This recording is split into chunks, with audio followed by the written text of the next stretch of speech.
આણંદ શહેરમાં સોજિત્રા રોડ પર મારુતિ સોલારિસમાં આવેલા સ્ટોરમાં કામ કરતા યુવકને તેની પૂર્વ પત્ની અને તેણીના પરિવારને જાહેરમાં સ્ટોરમાંથી બહાર ઢસડી લાવી બેટ વડે માર મારતા ઘાયલ યુવકને ત્વરિત સારવાર માટે ખાનગી હોસ્પિટલમાં ખસેડવામાં આવ્યા છે. સલીમખાન પઠાણ જે મૂળના સ્ટોરમાં નોકરી કરે છે. યુવક પોતાની ફરજ પર હતો ત્યારે તેની પૂર્વ પત્ની મહેશબેન અને તેણીના મારા પિતા અને ભાઈએ આવી સલીમ ખાનને સ્ટોરમાંથી પકડી ઢસડી બહાર લાવી લાકડાના બેટ અને હેલ્મેટ વડે બેફામ માર મારવામાં આવ્યો હતો, જેથી તેને ઈજાઓ પહોંચી હતી. મારામારીની આ સમગ્ર ઘટના સીસીટીવી કેમેરામાં કેદ થઈ ગઈ હતી.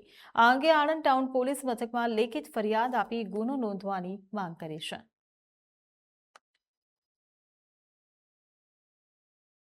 કૂતરાની માફક ઘસેડીને બહાર લઈ ગયા અને મને બેટેથી અને માર મારવામાં આવ્યો. ઠીક છે, પ્લસ એમણે મારી મોબાઈલ પણ લૂંટી લીધો છે અને મારી સોનાની ચેન પણ લૂંટી લીધી છે.